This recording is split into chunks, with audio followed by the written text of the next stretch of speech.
Let's get it.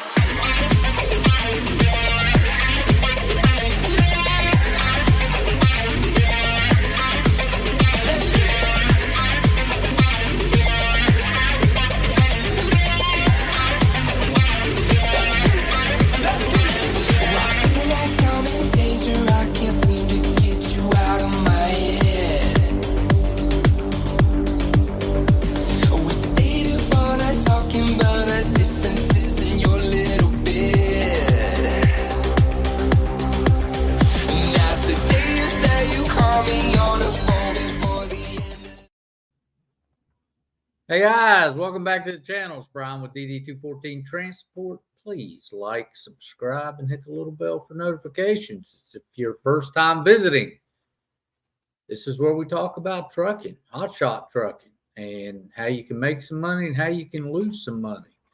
Tonight's topic is how a perfectly good run could turn into a shit show. That is it. That's what happened to me last week. And at the end of this, I want to hear your stories. See if you've had a similar thing happen, and or it was just me. All right, before we get too going let's go to thank our veterans and first responders for all they do and all they continue to do. Now, guys, if you don't know, we had 4 police officers, law enforcement officers, killed here in Charlotte day before yesterday. And, you know, everybody's wounded with that. And our love and support goes out to their families. Yeah, that was a sad thing. Wounded Warrior Project, St. Jude's Children's Research Hospital are our charities of choice. If you guys can help us out with that and you want to work with me directly, go over, sign up for a program. I'll reach out and you can work with me one-on-one. And at the end of the year, any money that's made over there is matched and we donate it to those charities. So thank you for helping us help them. And that's the phone ringing. I thought I had them all shut off. I'm sorry, guys. The phone normally doesn't quit, so I try to shut them off, but in this case, I missed that one. All right. How a perfectly good start turned into a shit show. I'm going to go through it with you, step by step, exactly what happened. So stand by. And this is going to give you a little bit of, you know, hopefully a little heads up on what to try to remember. It was minute details that just blew everything up. So I want to be able to maybe have you guys learn, or maybe you've already learned, and I just made the mistake. So, all right. First, a little bit of news. Gas prices are down. $3.94.7. That's 4.5 cents down from a week ago. Right now, I'm seeing it at $3.65 here in Charlotte. So, yeah, good news. Remember that your international road check's coming up this week, May 4th, 14th through the 16th. So they're going to be looking for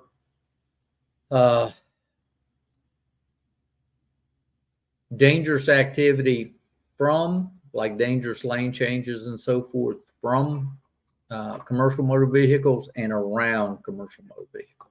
So watch out for that. Same thing here, July 7th through the 13th is Operation Driver Week. So they're looking to it, careless or reckless driving. All right, guys, this is an important thing. Now, this is our 3rd accident of the year so far. This accident happened when another driver encroached in his lane. And not only did it hurt his pickup in the center lane here, you can see where it put some rub marks on it, but it also damaged the truck we were hauling, hit the gas tank on it. So we're going to have to be dealing with that very rapidly. This is a problem. Something I want everybody to realize. If my guys are out there listening, that when you get into any situation to where you have heavy duty traffic, you have merging lanes, everybody needs to be in their mirrors and paying attention to what's going on and making sure that your heightened awareness, because we got to stop this kind of stuff. And more than likely, the guy in the flatbed truck there was on his phone playing around. So neither one of them got a ticket. So it'll be on us to deal with it. All right, picture of the week. I want to tell you something. This comes from Robert, and I swear to God, it looked like a carnival ride, but it was just a huge fence and a gate that went with that fence. That looks like a shit show, if you want to know the truth about the matter. That's just a mess. That's me coming out of Colorado. That was the beginning of my shit show. That's where I started. And there's a lot to this, so I'll get to it in just a second. But yeah, that's that. Crazy shit you see out there. This is John Talley's trailer. John Talley picked up hay. The hay spontaneously combusted. It was wet on the inside and had heat. And as he was going down the road, it caught on fire. And that's the dangers of it right there, brother. That's it with the fire trucks. So, all right, under the hood, taxes are filed. Well, they're filed, but I still got to write a check. So, yay me. Everyone's out there running. Of course, I'm back from Colorado. We missed last week because of the shit show. Still dealing with that first damage claim. I did. Now, you remember, you guys, last time we talked, I told you guys that there was something sketchy about that damage claim, because all of a sudden they told me, "Oh, we've destroyed it. We've destroyed it. We don't have record of it anymore." Well, let me tell you something. Insurance got involved. First thing they sent was, who authorized you to destroy this? And lo and behold, according to them, they found it. Now, isn't that remarkable? So, again, this is some sketchy shit right here, just so you know. All right, so still dealing with that damage claim. And guys, I'll show you some pictures down here in a moment. The van performed its first axle service yesterday. And the old man, me, is the one that did it. I feel that if I can't do it, I can't teach somebody how to do it. Now, I will tell you about the axle service. Was it hard? No. It is intimidating, but it wasn't hard. But it is filthy. And I do mean that's a filthy job. It is nasty. Nasty, nasty. And I'll show you. So that's where we are at this point. That's what's happened thus far this week. All right. As you guys know, the trailer is, or the trailer repair service is open. Let me tell you something a little funny about the trailer repair. It all looked great. Everything was in there all stacked, nice and neat. Looks like a friggin' bomb went off in it now, because there was nothing where I needed it. Nothing that I had that where it was convenient for me to grab a hold of. And I'd be damned if I was putting it back in that trailer like I had it before. I'm going to fix it. Same thing with your truck. As you set your truck up and you get on the road with it, it's going to take you, it took me about a year to get everything on the truck and off the truck that I didn't need or didn't want or needed and wanted. And now I don't even have to think about where, for example, my ties are, my clippers are, any of that stuff. I know exactly where it's at, and I go right to it every time. So just remember, you'll get this, and you'll start working with it, and it will be out of your head and muscle memory. Okay. All right. So we worked the van this week. As you guys know, if you're in a 90-mile radius of Charlotte and you need our help, please give us a call. We'll come out and help you the best way we can. All right. First axle and brake service we did.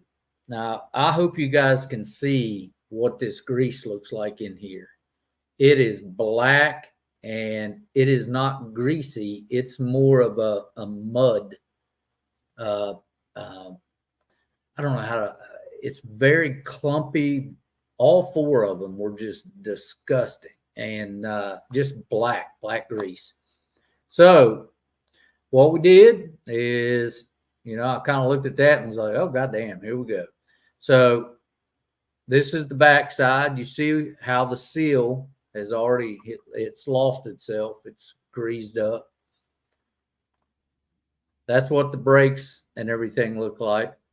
I mean, the trailer doesn't get run a lot because you can tell that it's sitting there with cobwebs in it. But the magnets were in pretty rough shape on all of them. Now, if you see this right here is caused by running ineffective grease, no grease or ineffective grease. With that grease like it was, it really wasn't there. So let me show you the race. Look at that. Race of that bearing is eat up. It's gotten hot. And this is on a dump trailer, by the way. But this thing has gotten hot and is spun on that spindle. Luckily, his spindle was okay. It was just the bearing here that's gotten hot. But, yeah, so we've got bearings on order for him. And there's a new set of brakes. Looks good. And that's what she looks like when she's packed back. So we got that all under control. I feel fairly confident that I can do any axle. Now, if I can do it, I'll do it. I wanted to be able to do it myself, and I'm going to school shortly for it. When is that school? May 12th. May 12th. I'll be in class for 3 days, and I want to make sure it's done. I want to make sure it's done right, and yeah. So that's what I'm doing. You have a question. I have a question. What is the question already?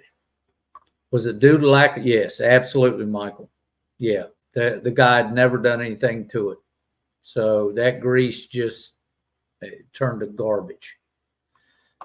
All right, so yeah, so here we go. So let's talk about how a perfectly good start can turn into a shit show. Well, let me tell you, as most of you know, I left a couple weeks ago for Colorado, and simple run, just run out, take those go buggies, drop them off. Well, I stayed the weekend in Colorado Springs. It snowed, beautiful stuff. Come Monday, it was time to go. We picked up 2 loads. Well, the first load was pretty cheap for what it was. It wasn't paying anything, but the second load compensated for it a little bit. And getting out of Colorado Springs is a nightmare, or getting out of Colorado is a nightmare, because they know that not much stuff's going out of there. But this one particular load was a military load, and I never really paid attention to it because I was tired, and that air out there, you can't breathe. I'm making excuses, guys. This is what I'm doing. So there's no excuse for me not knowing from and to.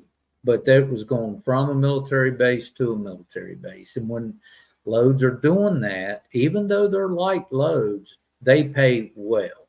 Okay. If you can get a military load, they pay well. So, but I don't know if it was just me that missed it, or all of dispatch missed it, or everybody missed it. But it was going from Fort Carson to Fort Raleigh, Kansas. Wasn't paying anything. It was just sort of a bump for the other part of it on there. So this is the day it was snowing. We're getting ready to get packed up and get out of there. This first part, you see the 3 tires in the little box. This is the other thing they try to do to you. Okay. They tell you that it's 8 feet of deck space. Well, you can't put that on 8 feet of deck space. You put it side by side, it's going to be hanging over because the tires are larger than the pallet and the box is larger than the pallet. So that sort of kind of made me a little pissy. Because remember, guys, what I tell you is all we have to sell is deck space and weight. I never said anything, but I was a little pissy about it. Well, after I got this Hummer loaded, the Hummer was loaded out at a auction place at Surplus. And that was going to Indiana. So that one pretty much paid for the trip over. But this load, I finally caught that I was going base to base, and then I looked at it to see what it was paying. This is something you got to be really careful about when you're bidding on loads base to base. First of all, they require 3 hours on both ends. Okay, so you got to work that into your calculation because it takes forever to get on and off a military base. So I finally looked at it, and on every commercial bill of lading for a commercial load with the military, it has written on there what they paid. These guys, I want to tell you now, these guys got paid $1,000 to run that load. I ran it, and we took that load for $550. They took 45% of the load. So now I'm leaving Colorado Springs pissed the fuck off. I'm mad now. I'm like, and I'm in my dispatcher's ass like you don't even know. I mean, you have no idea how many times we were disconnected coming across Kansas for poor service. And that was the only time he had to stick his ass in cold water because I was wearing him out. I was furious. Nothing I could do about it. Okay, ball's in their court. We took the load for that amount of money. We should have never taken that load. Let that piece of shit sit. Anyway, all right. So I'm leaving Colorado. Here we go across Kansas, and I'm raising hell at this point. At this point, I'm just pissed. And you ever have one of those mornings where you know you probably should have just stayed in bed? That was this morning right here. All right. So the next stop was Spirit AeroSpace.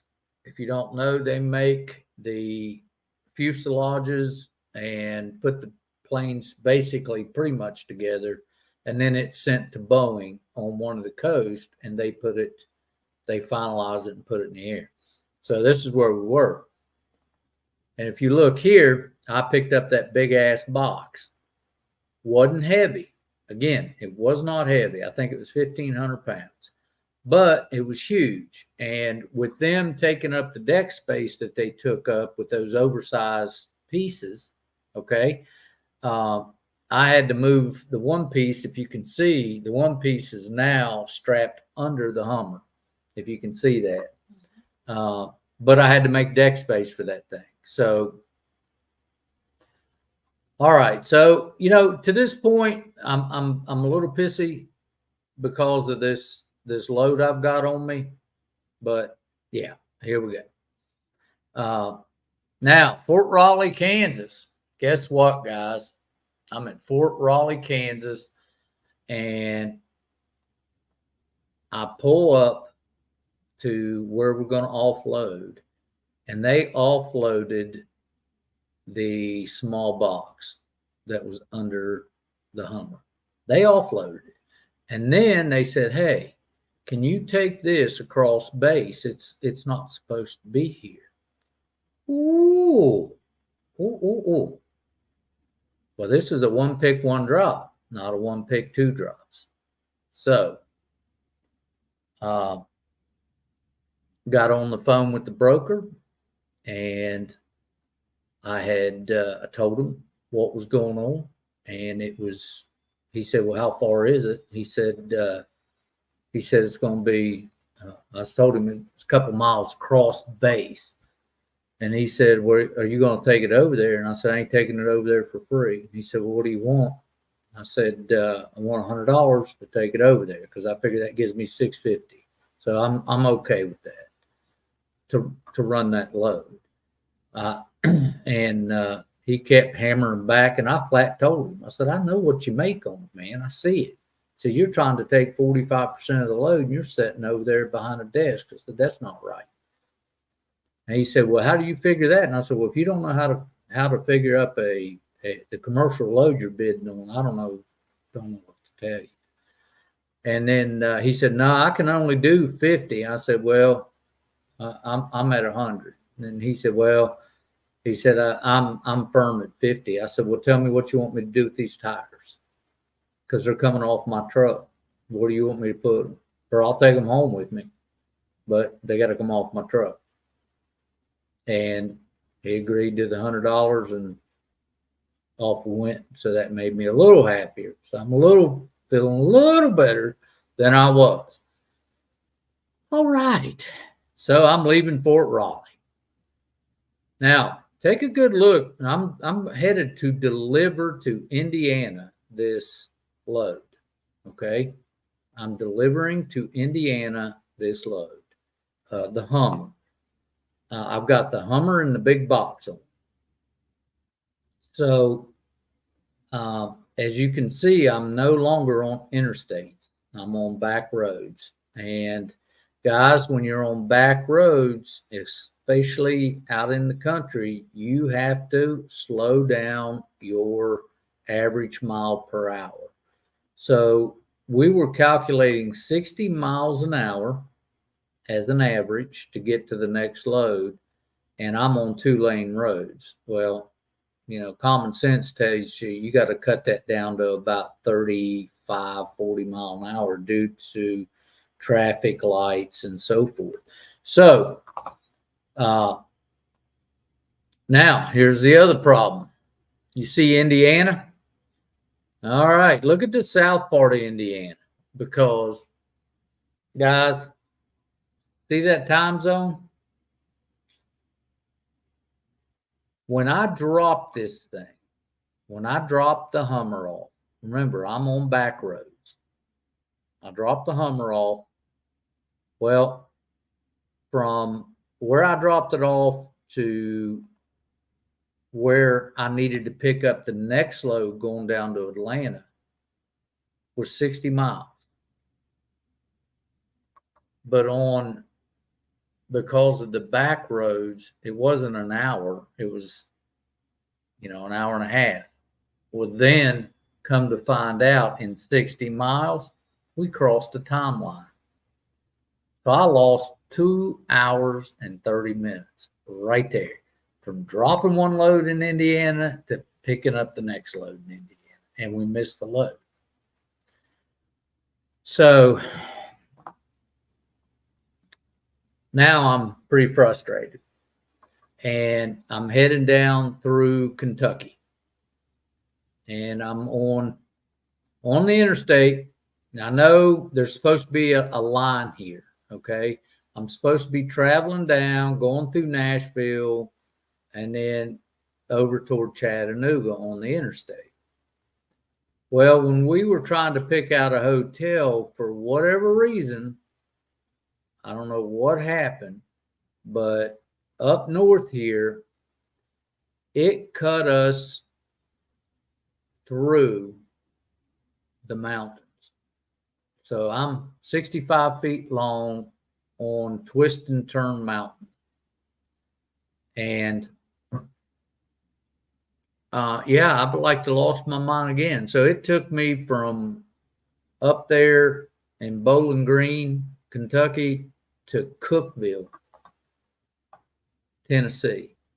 And don't know how it happened or why it happened, but we have to fix that. And I'm still not sure. The computer told us one thing and it sent us another way. So remember, now I don't have anything on this truck but that box. So I'm driving with just this box on me, and I'm going down the road, and I had somebody wave at me, and I wasn't sure what they were saying. I thought maybe they said the Hummer was loose, or not the Hummer, but the box was loose. And I get out, and the box is just as tight as it can be, and them straps are just waggling in the wind. And I didn't think anything of it, and I get down to, well, you can see how big that box was. That's a forklift with a man in it. So I get down, and the straps, as the straps were doing this, going down the road. Now, there's somebody who told me when you have stuff like that to twist your straps. I didn't do it. But it melted, that vibration in those straps melted through each one, 6 of the edge protectors, the red edge protectors, melted them and cut the straps in 2 different places. I was shocked. I was like, God damn. So I get that off of there, and I had one of my customers call me from Atlanta. I'm sorry, not from Atlanta, but from Alabama. Guys we haul tractors for a lot. He calls me up and says, hey, I got a load over here. Can you come and get it? And I'm only 150 miles away from him. And I went to do this pre-check, and I could not get those lights to work. And I was sweating it. I'm like, I had to call him back and say, no, I can't do anything about it. I can't get my lights to work, and I got to head home to get them to work.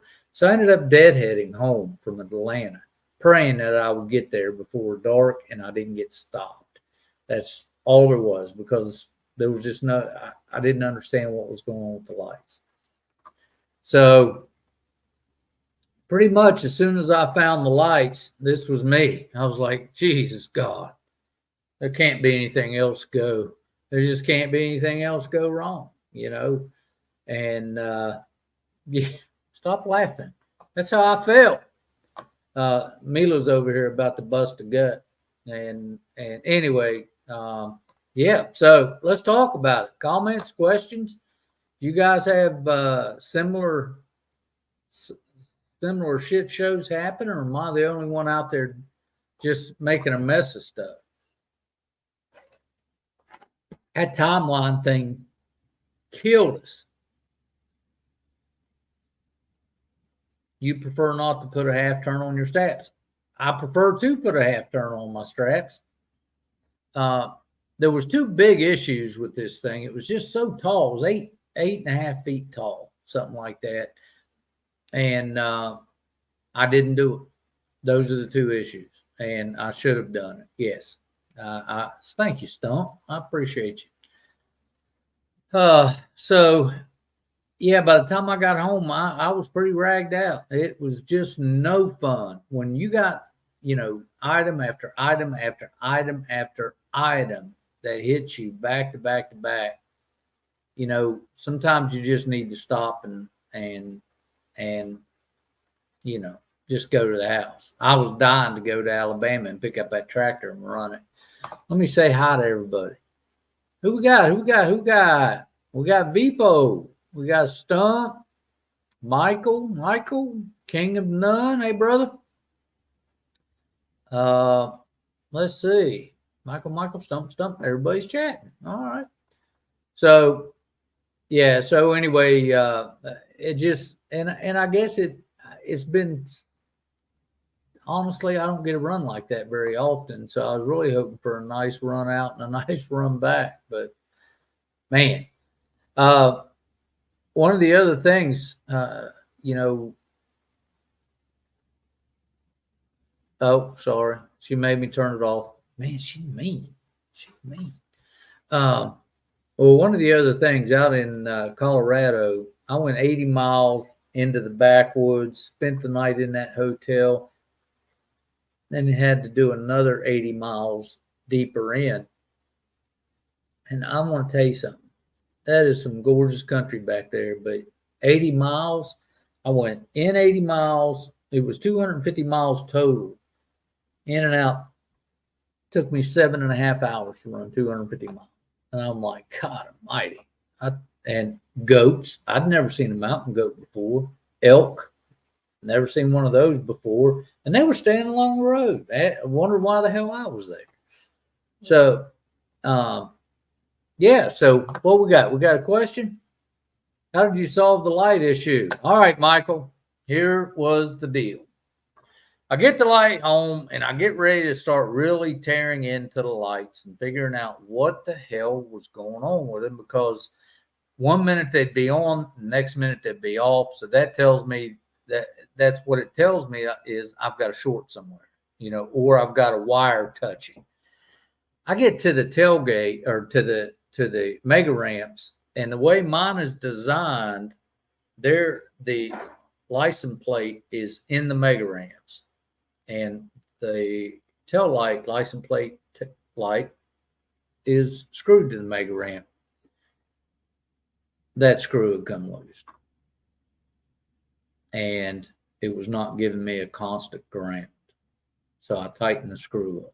Took 5 minutes. So, if I'd have been patient with myself and took a deep breath from where I was at in Atlanta, I could have just went back there and found it. But my head was up my ass, and all I could think about was, how am I going to get home before dark? That was my major concern. So instead of taking the time and taking a look, I let myself get ahead of me, and that's not a good thing.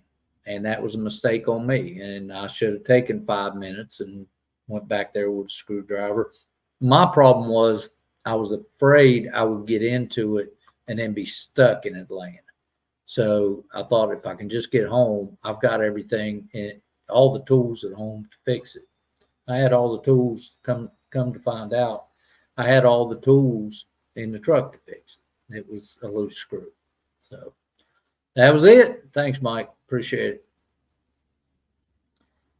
We've all had shit shows, and we've all learned from it. You learn better remembering what not to do. That's right. John, that's got a lot to it. And I always trust my straps. Safer.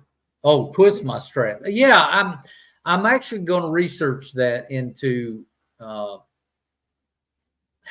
they're twisted. I want to actually see that. I'll do some research just to see, do I twist them here and bend them over the top, or do exactly how that's done? I'm not exactly sure. That's the tallest thing I've ever strapped. So most of the time my stuff is much shorter.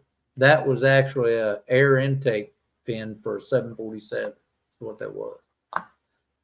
Thank you. Simply half twitch on the side. Really? It's just half twist and you run it back up? Okay. Thanks a lot, man. I appreciate it. All right. All quiet on the Eastern Front. Good deal. Well, we're here. You guys are, somebody said next time you're around Fort Carson to do something. I saw that. Well, hell yeah. If I'd have known you was out there, Stump, I'd have yelled at you. I got a buddy. Fort Campbell. I got a buddy that was lives out in Denver, and we tried to get together, but the weather was just too bad. The roads were gross, and it's decided to lay up in the hotel and hang out. But all good, man, all good. Had no further questions, comments, concerns. We've got a new driver starting this week, so I'm going to get him on boarded. I'm going to be tied up for the next couple of days with him. Like I said, guys, when you get into situations where our 3 accidents that we've had has been in heavy traffic and merging lanes where people are on their damn cell phone. So you have to be cognizant of what's around you, who's around you. And when I'm running in traffic like that, I get in the white line. I get over as far as I can get to the right side and stay on that line. So should I have to make a maneuver, always leave yourself a way out, man. You got to maneuver out, get out. So, all right, that's it. We're going to call tonight. Thank everybody for coming, man. I really appreciate it. I appreciate you guys listening to my shit show story, because it's been a while since I had a shit show. I was glad to share it. If you need anything, please reach out. If I can help you, you know I will. This is Bryan with DD214 Transport. Like, subscribe, hit the little bell. Go over to Patreon, man, and work with me a little bit. We'll see you next time. Thanks.